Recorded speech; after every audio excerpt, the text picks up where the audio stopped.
Have you ever stared at a big goal? Maybe it's, I don't know, finally writing that book or launching a business or even just getting consistently fit, and Yeah. you just know deep down that this time you'll see it through, Mhm. only to find yourself maybe a few weeks later right back where you started. It's a really frustrating cycle, isn't it? It really is. And it leaves so many of us wondering, what's the real difference, Yeah. between those who actually achieve things and those who eventually give up? Yeah. What makes them stick with it? Exactly. So today, we're really aiming to cut through the noise on that.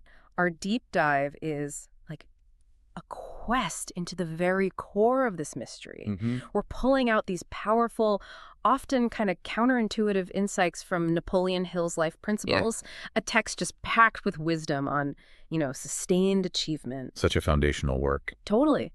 And our mission here is to equip you, listening right now, to break free from those excuses, to overcome the invisible barriers we all face, and build this unshakable commitment that's rooted in self-discipline. Really, no more starting over. It's time to finally commit to your goals for real. And it truly is one of the most universal human challenges, isn't it? That desire. Oh, definitely. We all have it, that inherent desire to grow, to reach for something more. But like you said, the path to consistent, sustained action, it often feels incredibly elusive. So elusive, yeah. And this isn't just about finding that fleeting inspiration, which, let's be honest, Oh, that fades fast. it can vanish faster than a strong wind, right? Yeah. Hill's work, it gives us these practical frameworks Yeah. grounded in really timeless principles to not just start, but crucially, to stay in motion. Okay, so let's unpack Hill's perspective on this then. He really challenges that comfortable idea that success is mainly about natural talent, right? Or some stroke of luck. Right, or just feeling motivated. Yeah, exactly. Instead, Hill argues the true differentiator, the sort of quiet powerhouse, is consistency. And he defines it as the ability to show up every single day, regardless of how you feel or what's going on around you. That's a pretty radical shift in focus, isn't it? It kind of takes talent and luck right out of the driver's seat. It absolutely does. And what's so profound about Hill's emphasis here is this distinction he makes between that fleeting inspiration, which he describes, like you said, as being like the wind, powerful for a moment, but totally unpredictable. Right. And what he calls a quiet, persistent discipline. This discipline, it doesn't rely on your emotions. It doesn't care how you feel on a Tuesday morning. No? It's the steady, often kind of unglamorous action that builds any lasting success. We've all felt that initial burst of enthusiasm that just, poof, evaporates after a few days, haven't we? Completely. Yeah, Hill tells us exactly why that's just not enough. totally. And think about it. We start with all this excitement. We declare these big goals. We tell everyone, this is it. I'm doing it. Big declarations. But then, as Hill puts it so vividly, life pushes back. Maybe it's that cold, dark morning when the alarm goes off for a workout. Yeah. The worst. Or a stressful day at work just completely derails your evening plans. Rejection, a small setback, even just plain boredom. And suddenly, we start postponing. I'll do it tomorrow. Exactly. But what's powerful here is that Hill doesn't frame this like some judgment on your character. Right. It's not a moral failing. No. Instead, he sees it as an opportunity to restart. Okay, but this time from a stronger foundation that's rooted in absolute commitment, not just a feeling that comes and goes. And this commitment, this consistent action, it builds something incredibly powerful inside you. Self-trust. Okay, self-trust. Yeah. Every single time you override that urge to be lazy, every time you actually keep a promise to yourself, you're silently but powerfully proving something vital to your subconscious. Hey, I'm someone I can actually rely on. I like that. And this internal trust, it isn't dependent on your mood or needing constant cheerleading from outside. It becomes the ultimate driving force. It shifts you from waiting around for motivation to actually becoming the source of your own drive. It's less about brute force and more about this ingrained belief in yourself. I love that, becoming your own driving force. It sounds like you're literally kind of rewiring your own brain. Pretty much. Hill uses a really powerful analogy for this, doesn't he? Think of a snowball rolling down a mountain. With every push it grows. The momentum. Exactly. Your consistent efforts, even if they seem tiny or completely unnoticed at first, they compound over time. You might do the right thing today and see absolutely no changes. Right. Zero feedback sometimes. But do it again tomorrow and the next day and the week after. Hill says, one day you'll wake up and realize you are no longer who you used to be. You've changed. quietly, sustainably, without needing some single dramatic breakthrough moment. And that analogy perfectly illustrates that consistency is a skill. It's not some inherent gift you're born with. Okay, that's key, a skill. It's a choice. It's like a mental muscle that strengthens the more you use it. And Hill's practical advice here is incredibly actionable. Start small, so small you literally can't fail. So small you can't fail. Like Yes. what? Well, he suggests things like 5 minutes of reading, 10 minutes of journaling, or even just one push-up every morning. Okay, really small. Yeah. The point isn't the grandeur of the task itself, but the consistency of the action. These small acts, they aren't necessarily about enjoyment at first. They're about sending an undeniable message straight to your brain. This is who I am now. Ah, shaping the identity. Exactly. And when you repeat that message enough, your brain starts to believe it, and you begin to act from that new committed identity. That's a really powerful internal shift. Okay, so here's where it gets really interesting, I think. Once Hill helps us grasp the power of consistency, he immediately pivots to tackling the common barriers, the things that derail us. Right, the roadblocks. He describes this invisible enemy that whispers to us, often showing up as those familiar thoughts like, you can do it later. We've all heard those whispers, haven't we? Oh, yeah. Daily. This enemy, Hill calls it resistance. Indeed. And resistance is, it's a formidable opponent. Hill explains that procrastination isn't just laziness in the way we usually think of it. Okay. It's often your brain's primal defense mechanism kicking in when it's faced with fear or uncertainty or just feeling overwhelmed. Ah, a defense mechanism. That makes sense. Yeah. And this resistance, it feeds on delay. It thrives on that underlying fear, and especially on a lack of clarity in our goals. It just silently, insidiously steals our time, our energy, and eventually our confidence. And it's master of disguise, too. Hill introduces perfectionism as, and I quote, a deceptive mask procrastination wears. Ooh, I like that phrasing. Yeah, it's where the fear of not doing something well enough actually stops you from starting at all. It's that little voice saying, don't even try if you can't nail it perfectly. Mm-hmm. The paralysis of perfection. Exactly. And he makes such a crucial point.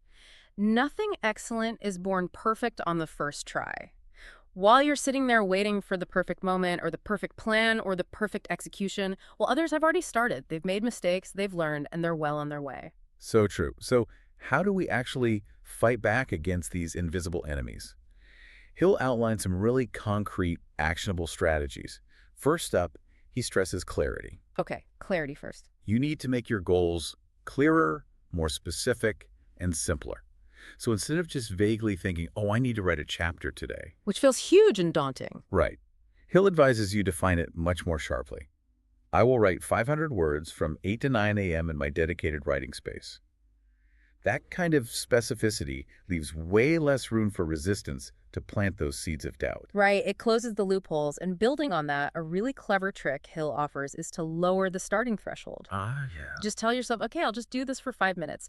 The material really emphasizes that action is the most powerful antidote to resistance. It really is. It's almost counterintuitive, but Hill suggests motivation often follows action, rather than needing to come first. Just getting started, even if it's imperfect, is often the biggest win because it breaks that initial inertia. Exactly. Get the ball rolling, even just an inch. Then there's that powerful mantra, progress, not perfection.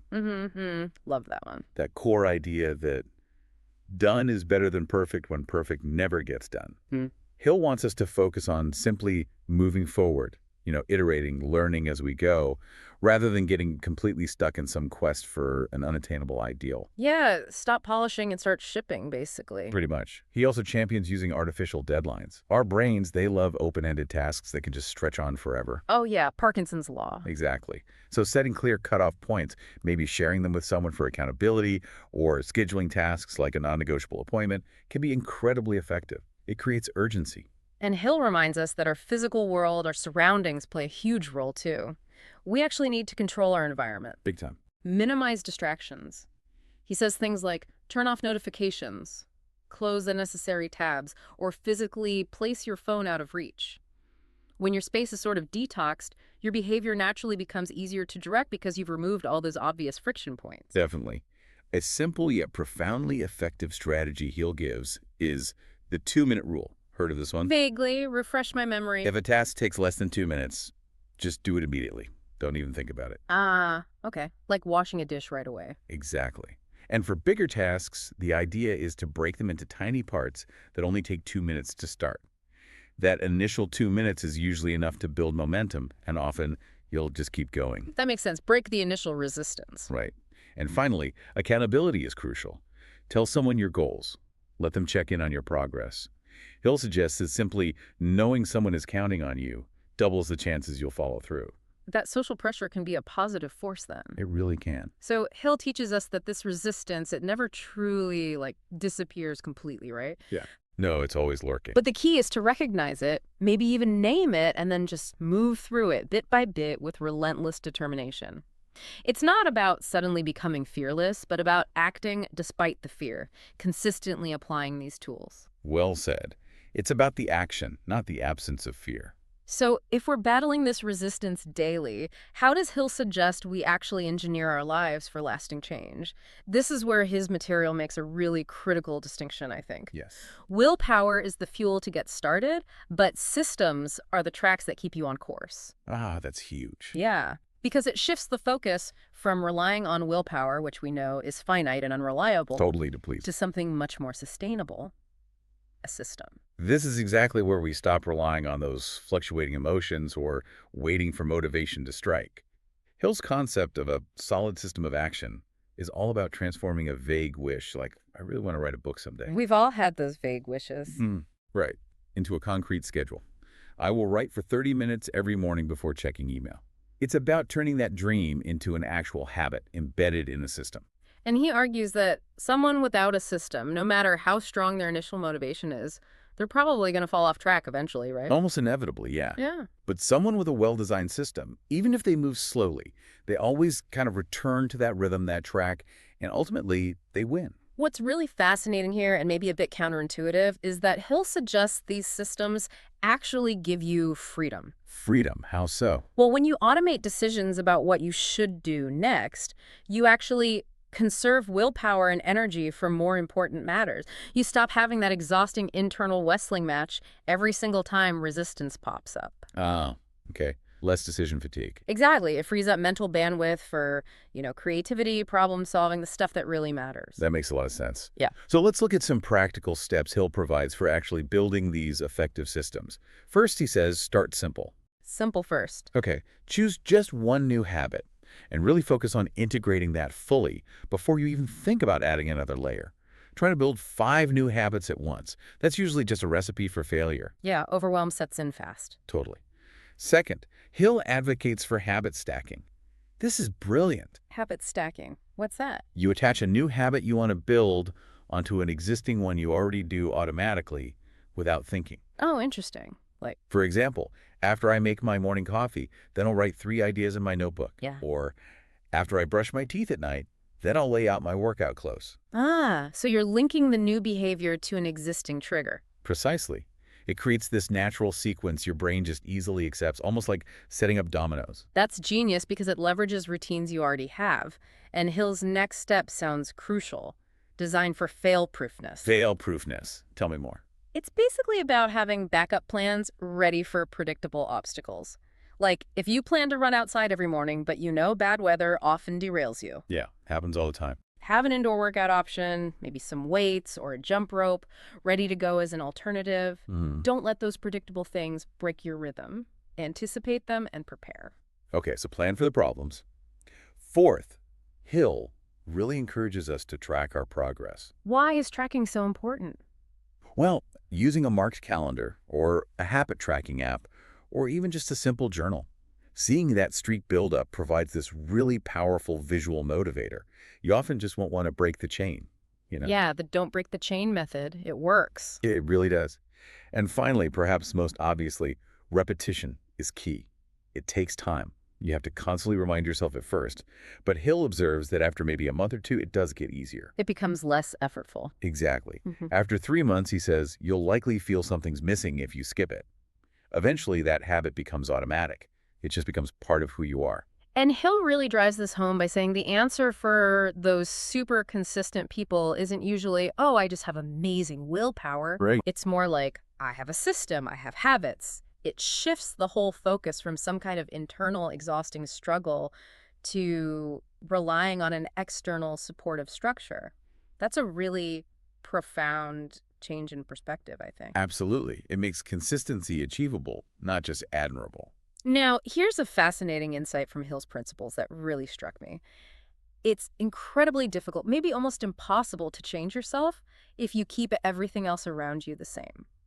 Say more about that. He asserts that your environment silently reprograms your behavior, your emotions, and even your thoughts minute by minute, hour by hour. Wow, reprograms. Yeah. So this means you can't really expect to be consistent if your surroundings are constantly inviting you to surrender to all your old patterns. It's so true, though. Hill uses this powerful analogy. Your environment is like the water you're swimming in. Okay. If that water is polluted with distractions or negativity or constant temptations, then no matter how strong a swimmer you think you are, you'll inevitably get dragged under eventually. Yeah, you can only fight the current for so long. Exactly. So changing your environment, Hill argues, is actually one of the most powerful levers for change you have, because it dramatically reduces your reliance on sheer willpower. You're essentially just making the right choice the easier choice. Okay, so let's break down the different aspects of your environment.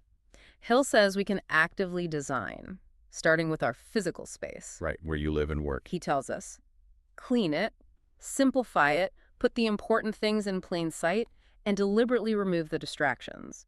For example, he says, a book prominently displayed on your desk makes it way easier to actually read it. Makes sense. Visible cues. Or your workout shoes right by the door make it easier to just put them on and move. A thoughtfully designed physical environment makes the right action almost automatic, dramatically cutting down on those constant willpower battles. Then there's your people environment. This one's huge. Oh, yeah.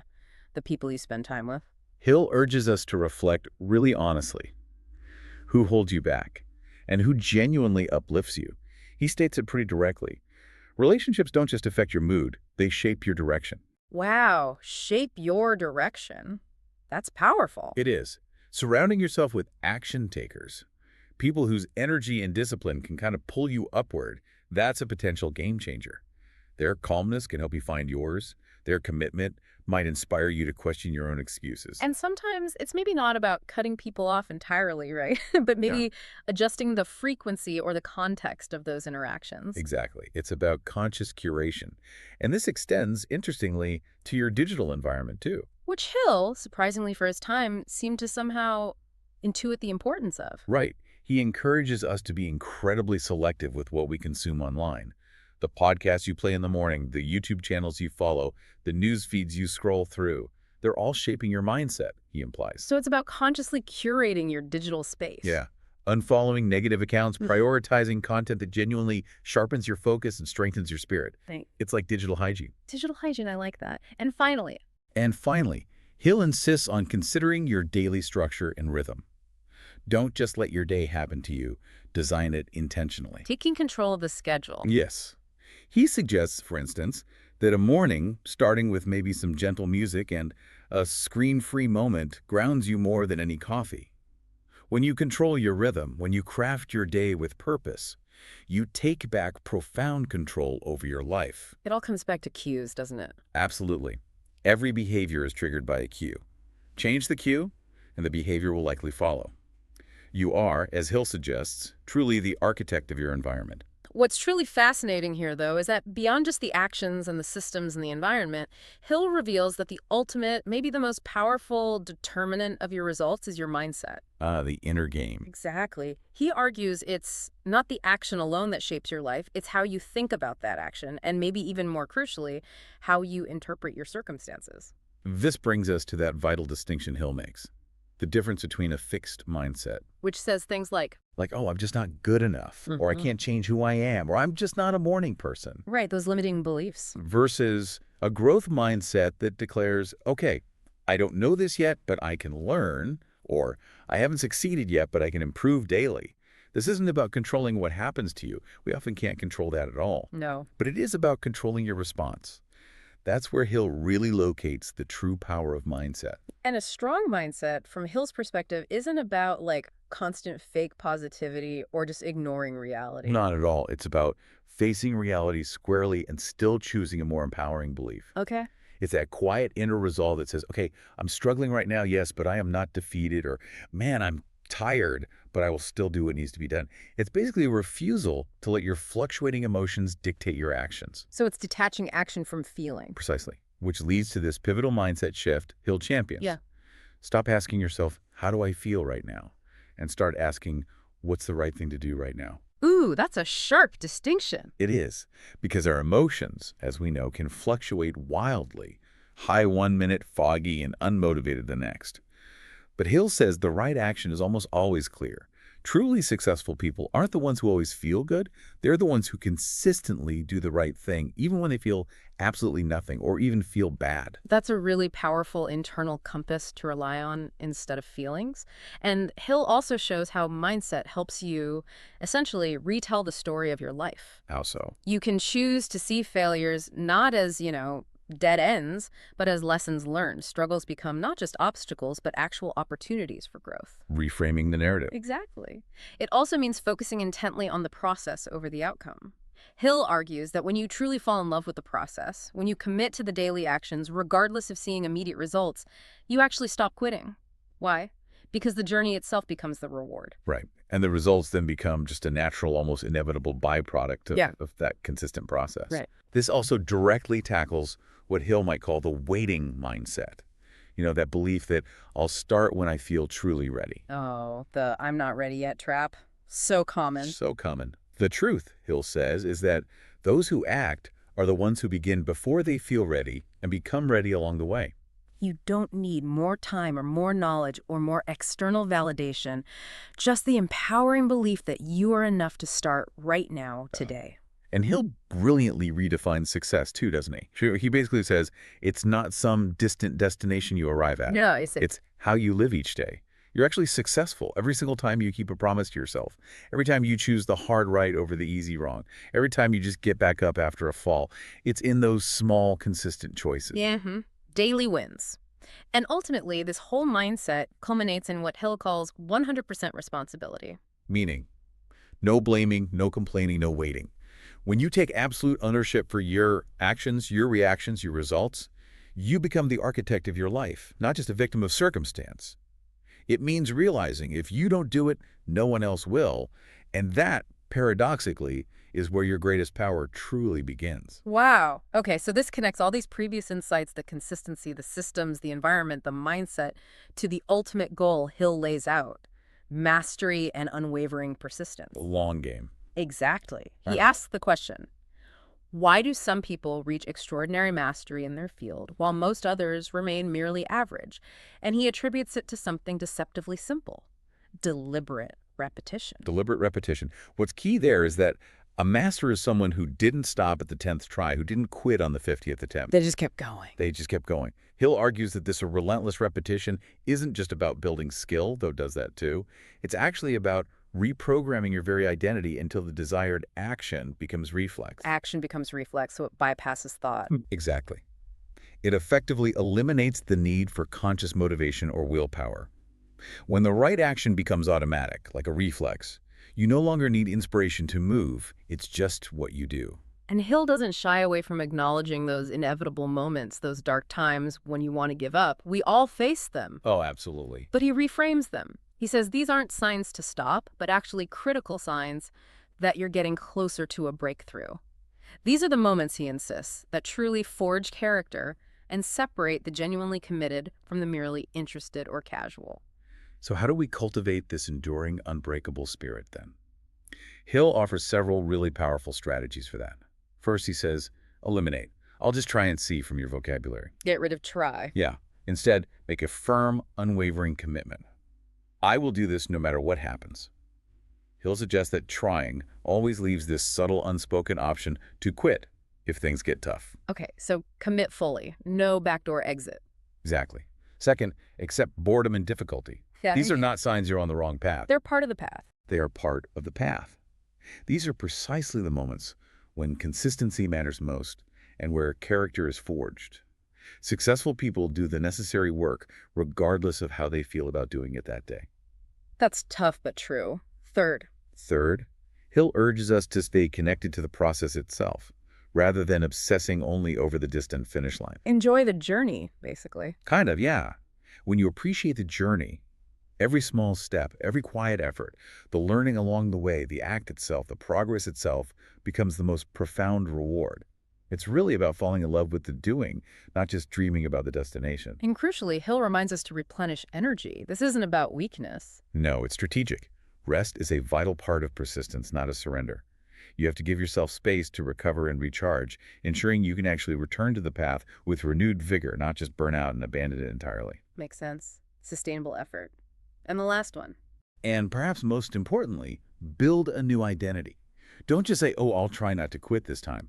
Consciously declare, internally and maybe even externally, I am the kind of person who never quits. Fake it till you make it, almost. In a way, but more profoundly. Hill believes that from that powerful declaration, all your subsequent behaviors will naturally begin to align with that core belief. You act into the identity. It's a powerful truth, isn't it, that no one wins every single day, but the real winners are the ones who refuse to quit on their worst days. Those moments of near surrender, those are precisely where the real quiet victories are forged. Absolutely. Hill's ultimate conclusion is just so empowering. The winner is the one who never stops repeating the right thing until the results become inevitable. Wow. You don't have to be the fastest or the smartest or do the absolute most every day. Yeah. You simply have to be consistent, steadily repeating the right actions until success is no longer a question of if, but only when. What a journey we've been on today. Seriously. We've covered so much ground, from understanding why consistency is so crucial to building those practical systems, designing a supportive environment, cultivating that powerful mindset, and ultimately unlocking the art of never, ever giving up. It's so clear that true, lasting success isn't about grand, heroic gestures. That's exactly right. The central message weaving through all of Hill's principles here is profound, I think. You don't need superpowers. You don't need one single heroic act. Success is simply the compounded outcome of countless invisible actions. Invisible actions. Yeah, those small, repeated steps, meticulously nurtured day after day by thoughtful habits and supportive systems. It's really what you consistently do when no one is watching that matters.